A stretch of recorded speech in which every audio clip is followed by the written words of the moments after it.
Hello everyone, my name is Dalarich Polot. I'm actually speaking all the way from the island of the Chocolate Hills, Bohol. I know most of you visited Bohol already before the pandemic time. Thank you, Abby, for inviting me to share my alopecia story. Thank you also for inspiring me to really do these things.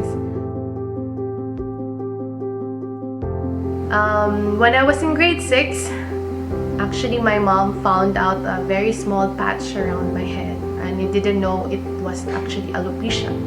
But dumadami siya nang dumadami. So when I was in high school, in the first year high school, I need to tie my hair in the same design, same hairstyle, I mean. So my mom put like a charcoal on my patches para hindi siya magiging obvious to my classmates. But there's a time that I didn't go to school 2 weeks because my classmates found it out na bakit ganun yung buhok ng, yung style ng buhok mo. Like, found out na maraming mga patches around my head, but they didn't know ano yun. Even me, I cannot explain about it.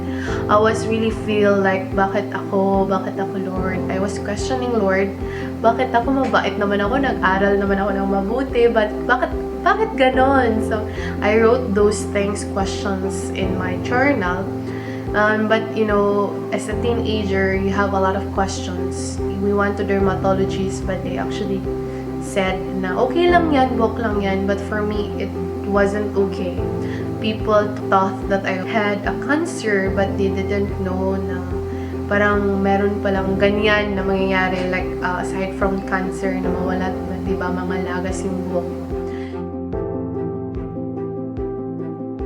I told my parents, pwede pa na hindi ko marinig na nag-worry kayo because I also feel sad and worried about myself.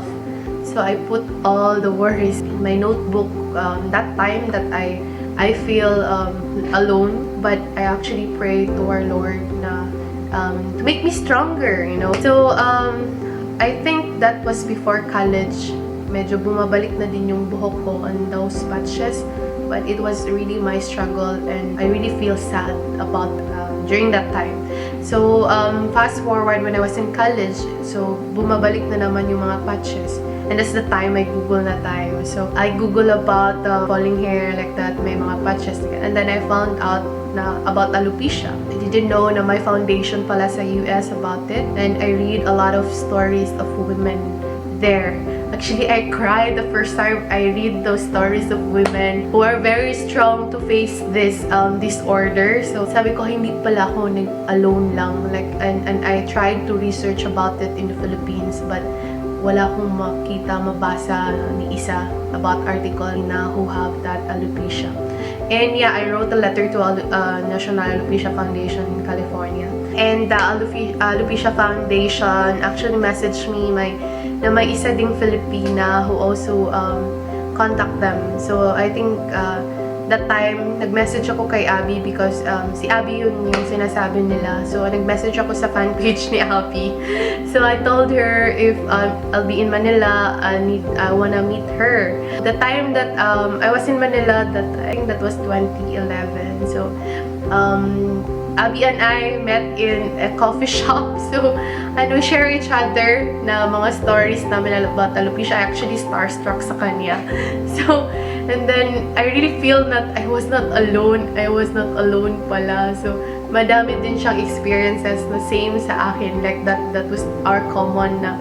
And then, nagtatawanan lang kami that time. Kasi, di ba, parang same lang tayo ng mga na experience. So, and then, yeah, fast forward, dumadami na, and then Abby already came out bald, and then she started that Alopecia Awareness sign campaign, diba? Yung second meeting namin sa isang restaurant, when I was there also, I think we're 5 that time. Then the third meeting, that was the first Alopecia Awareness event that Abby had. There's, like, you know, Abby invited some of the singers there. And then, that also the day that I was awarded grand winner of a pitching competition in the US Embassy. That was a dream come true for me. And so, I'm telling you this story because that's how really we started. So, And then I was so happy na ngayon madami na tayo na we can also share our stories. I'm so proud of you guys. And then that event, actually, I met Leah. Leah was still a little girl that time. And it's actually parang ang bilis ng panahon. And teacher na din si Leah ngayon, and very inspiring also. I'm so proud of you, Leah. After that, media people labeled me the Bohos Chocolate Princess. So a lot of things happened after that. So I went to abroad. I studied in Ghent University about chocolate. That was my dream. I keep chasing my dream. So I went back to the Philippines. I had some interviews in TV, and and all the things that happened, everything just falling into place. So in 2016, I was invited by the US government to do a study tour, and I think my purpose talaga si Lord talaga, grabe. A lot of things happened to your life, but my answer siya, why did it happen?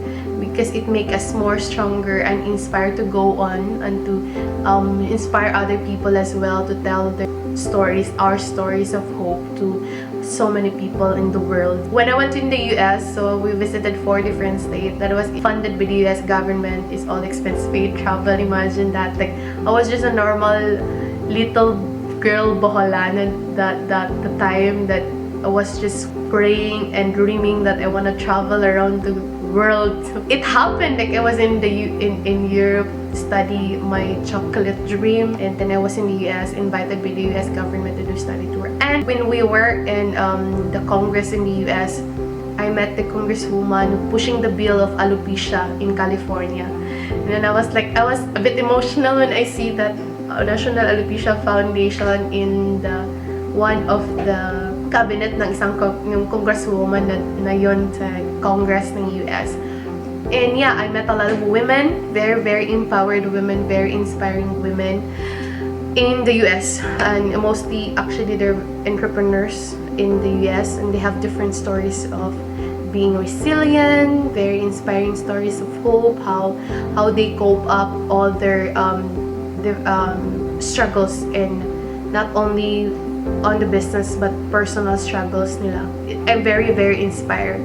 And when I went back, I pumunta kami ng isa ding competition with the PPI Foundation. I was also awarded that time. And then after that, so many awards that we got, and then that just last year I got 3 international awards in Takeda Foundation in Tokyo, in the University of Tokyo. The second was I got an award for our chocolate in London. That's also my first time na I'll be traveling with my parents, and that's the first time also na pupunta sila abroad and sasakay ng aeroplano papunta abroad.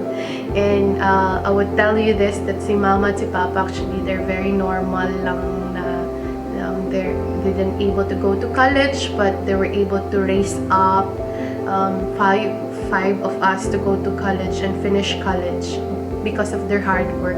Si Papa is only a tricycle driver before, and my mama is actually a street sweeper and a housewife. But she's having a sideline of making tablea when we were small, when we were young. And the business became bigger and more bigger, and innovate those things that are products. Nag-innovate kami sa mga products namin after my studies and help them in the marketing.